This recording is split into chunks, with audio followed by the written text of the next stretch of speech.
Upanishads in two parts. Part 2, translated by Max Muller. Svetasvatara Upanishad, first Adhyaya. And this is 16 verses.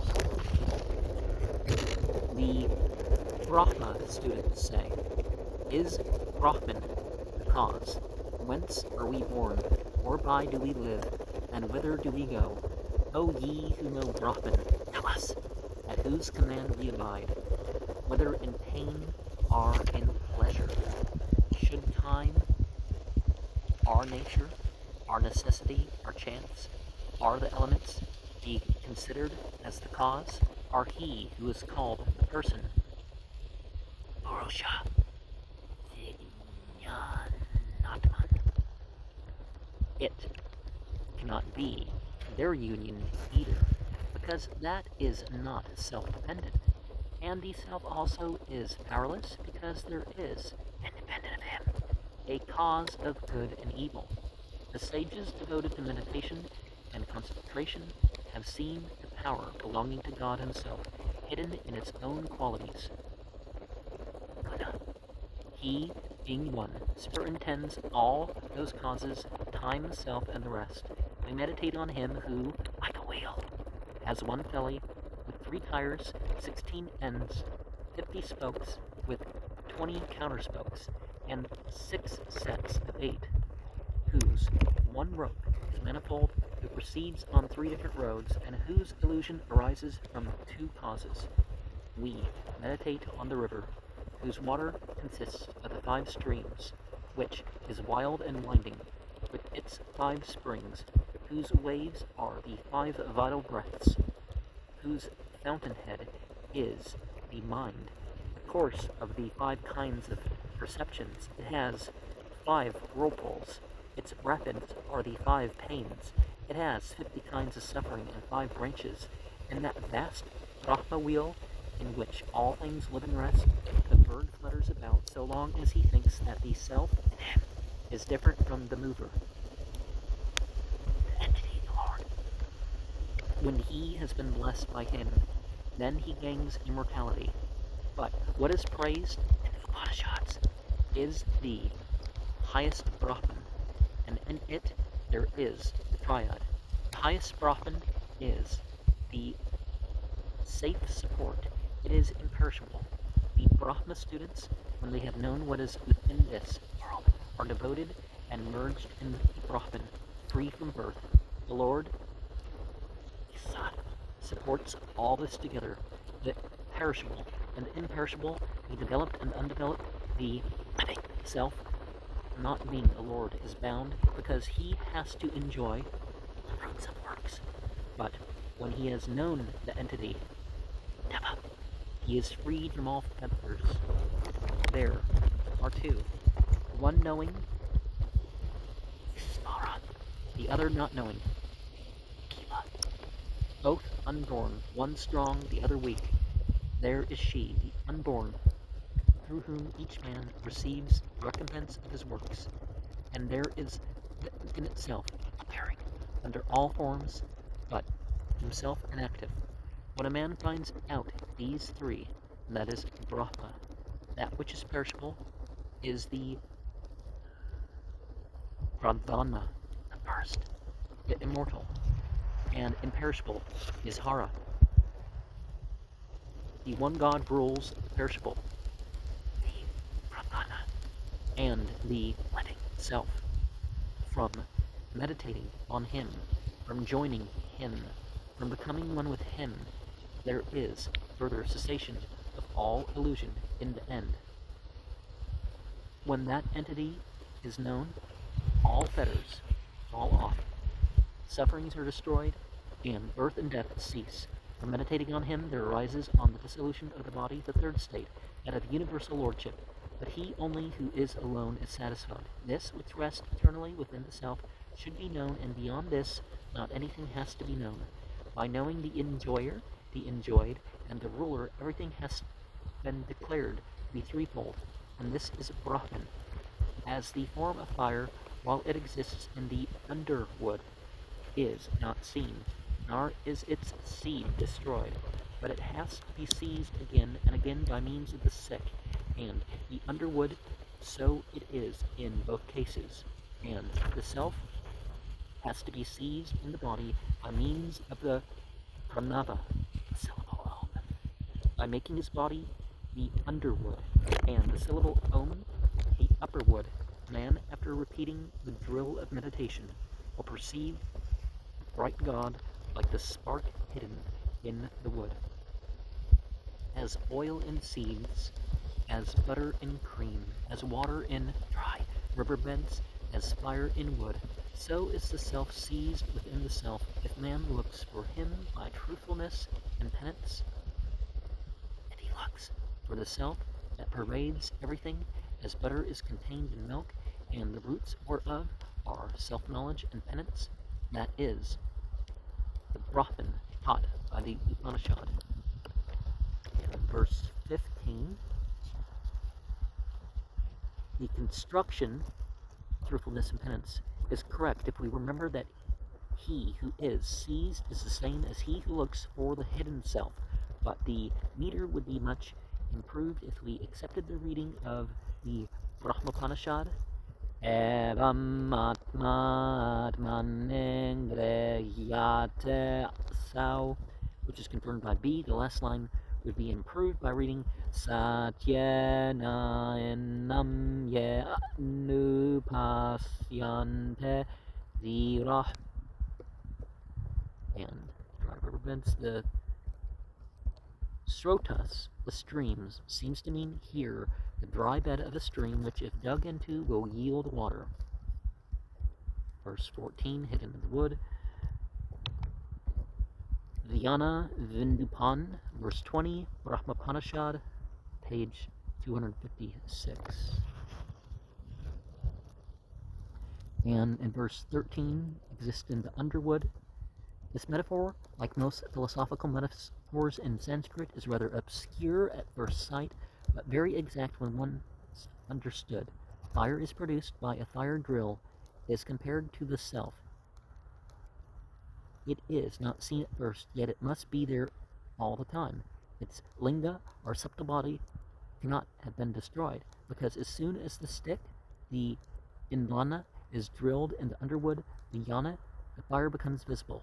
In the same way, the self, though invisible during a state of ignorance, is there all the time, and is perceived when the body has been drilled by the pranava, that is, after by a constant repetition of the sacred syllable Om, the body has been subdued, and the ecstatic vision of the self has been achieved.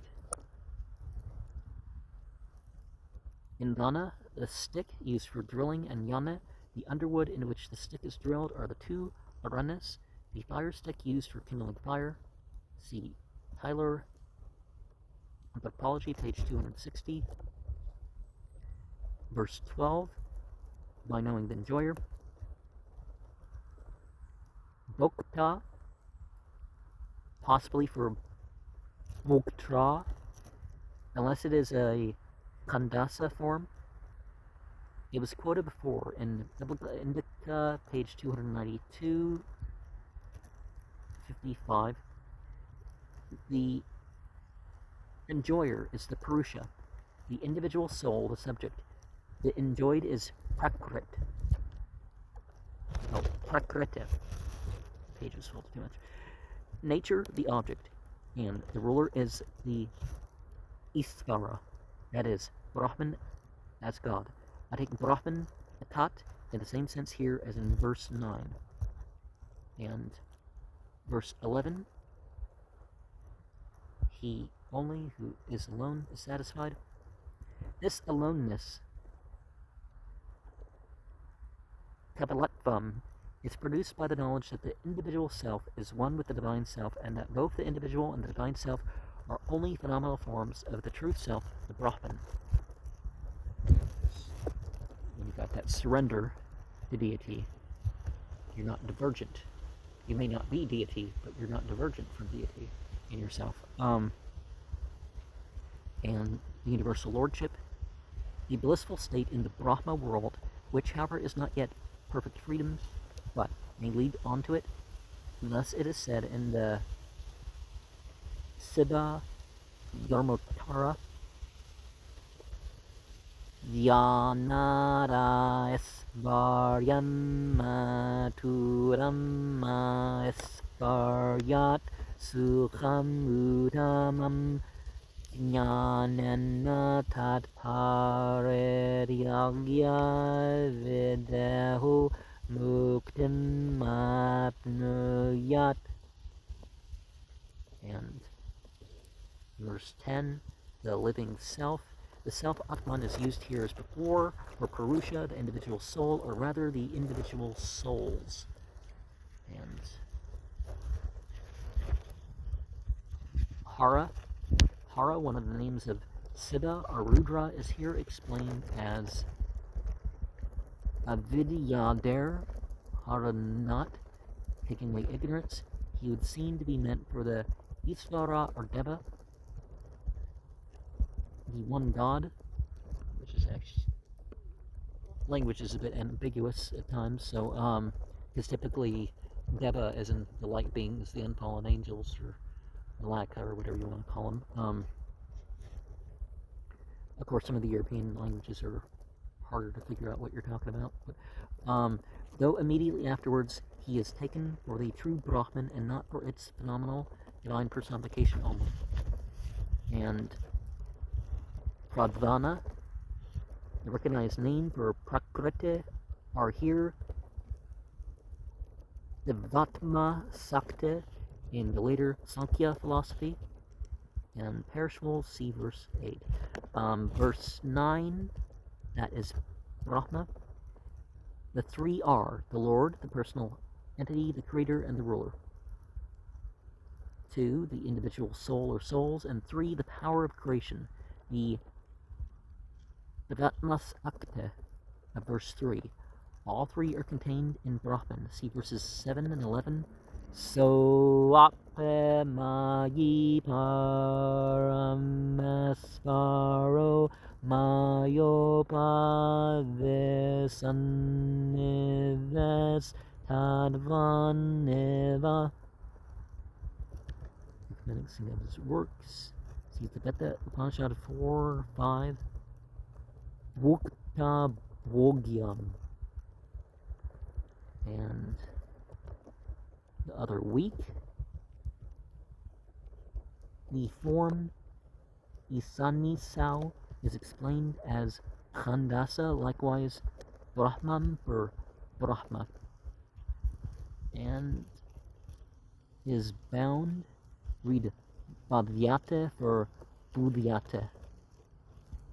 And in verse 7, free from birth, B has Vedavido, those who know the Vedas, which isn't quite the same as memorizing them if you, that's a broader thing, right? But that's usually the start. It's not that you neglect memorizing, because, you know, the Brahmas, okay, but no, in it there is the triad, the subject, Bhoktre, the object, Bhogya, and the mover,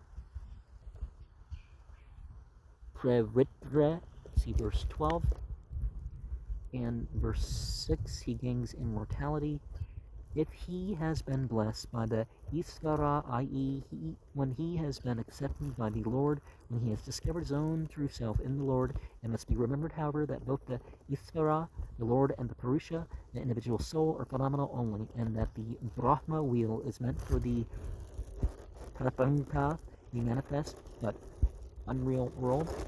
And okay, those were 6, verse 1. Okay. No, 1 is verse 5. Here again, where the Isvara is likened to a stream, when minute coincidences are explained by Sankara in accordance with certain systems of philosophy. The 5 streams are the 5 receptive organs, the 5 springs are the 5 elements, the 5 waves are the 5 active organs, the head is the manas, the mind are the common sensory from which the perceptions of the 5 senses spring. The 5 whirlpools are the objects of the 5 senses. The 5 rapids are the 5 pains of being in the womb, being born, growing old, growing ill, and dying. The next adjective, Pancha Sadvedam, is not fully explained by Sankara. He only mentions the 5 divisions of the klasa.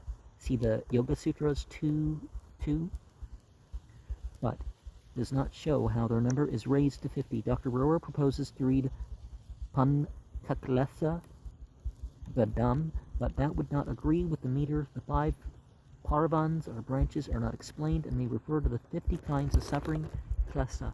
The whole river, like the wheel in the preceding verse, is meant for the Brahman as Karya Karanaka, in the form of cause and effect as the phenomenal, not the absolutely real world. Karanatmaka. And in verse 4, it is difficult to say whether this verse was written as a summing up of certain technicalities recognized in systems of philosophy existing at the time, or whether it is a mere play of fancy.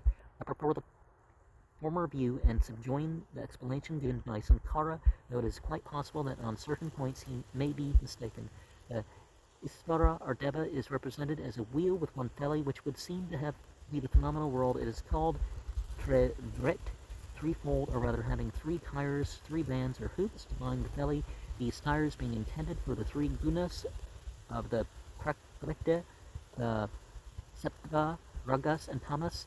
In the Upanishad, Biblica, page 251, the Trivrit Sutram is mentioned. Next follows the Shodhyasantam, ending in the 16. These 16 are differently explained. They may be meant for the 5 elements, and the 11 Indriyas are organs, the 5 receptive and the 5 active senses, together with Manas, the common sensory, are for the 16 Kalas mentioned in the Prasnopanishad 6.1, page 283, and follows a new interpretation. The one belly may be meant for the chaos, the undeveloped state of things, and the 16 would then be the 2 products in the general form, the Vivrag and the Sutratman, while the remaining 14 would be the individual products. The Vanas are worlds beginning with Bu. Next follows Sattarvaram, having 50 spokes. These 50 spokes are supposed to produce the motion of the mundane wheel and are explained by Sankara as follows. Well, before we get into that, it's interesting how the black cross in the Nokian system is 51.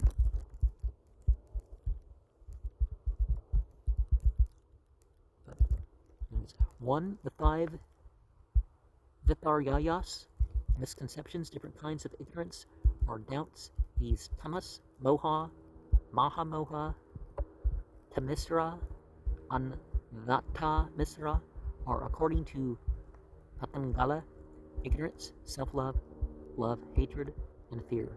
Yoga Sutras 1.822. Sankhya Sutras 3.37-2. The 28 asaktis, disabilities, causes of misconception. See Sankhya Sutras 3.38. The 9 inversions of the Tushtis, satisfactions, Sankhya Sutras 3.39. The 8 inversions of the Siddhis, perfections, Sankhya Sutras 3.40. These are afterwards explained singly.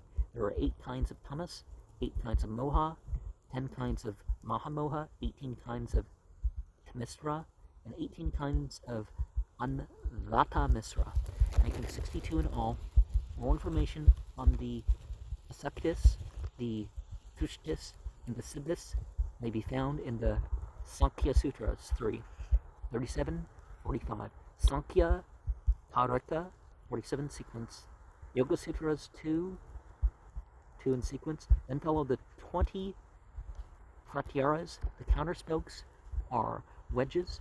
To strengthen the spokes, we use the 10 senses and their 10 objects. The 6 ashtakas or ogdoads are explained as the ogdoads of prakriti, of substances, vatu, the powers, isvarya, of states, bhava, of lightnings, deva, of virtues, atma guna, the one, though manifold, chord is love or desire, kama, whether of food, children, heaven, or anything else.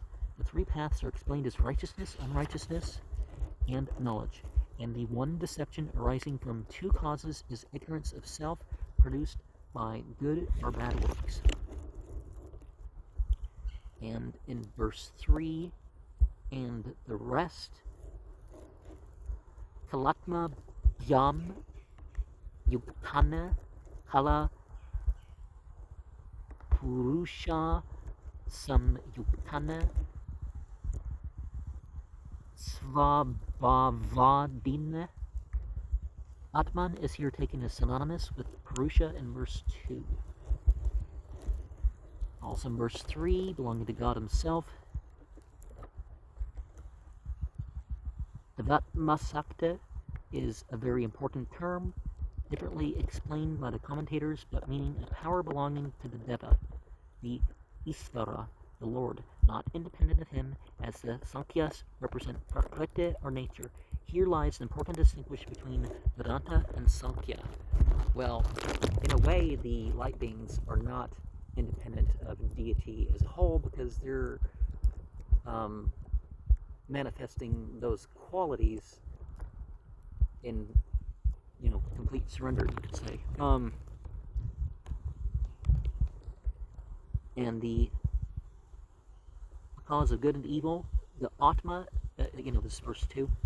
The Atma explained by Sankara as Diva, the living self, and as that living self is in its present state, determined by karman, work, belonging to a former existence, it cannot be thought of as an independent cause. Time or nature, in verse 2. Svabhava, their own nature or independent character,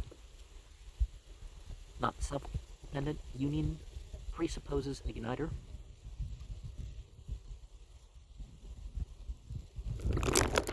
And verse 1, is Brahman the cause? This translation seems to be the one which Sankara himself prefers, for on page 277, when recapitulating, he says, Kim Brahma Karanam Ahosvit Kalade. In comparing former translations, whether by Weber, Rower, Go, and others, it will be seen that my own differs considerably from every one of them, and differs equally from Sankara's interpretation. Because interpretation, whether it's correct or not, is not the same thing as translation. It would occupy too much space to criticize former translations, nor would it seem fair, considering how long ago they were made and how imperfect were the materials which were then accessible. Now, sometimes it's not a mistranslation in their own associations of those words. So,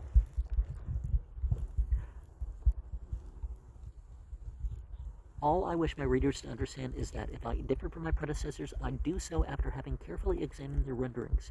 Unfortunately, Rower's edition of both the text and the commentary is often far from correct. Thus, in the very first verse of the Svetasvatara Upanishad, I think we ought to read Sam Pratishvah instead of Sam Pratishvitah. In the commentary, the reading is right. Vyav Asya is a misprint for Vyav Aslam. In the second verse, we must separate Kalah and Sabab. Must separate Kalah and Sababava. Yadrika, no very unusual word meaning chance, was formerly taken for a name of the moon. Instead of Na Vatma Bavat, both sense and meter require that we should read Anatma Bhavat, though the commentators take a different view. They say because there is a self, and then go on to say that even that would not suffice. Such matters, however, belong to a critical commentary on the Upanishads rather than a translation, and I can refer to them in cases of absolute necessity only, and where the readings of the two manuscripts A and B seem to offer some help.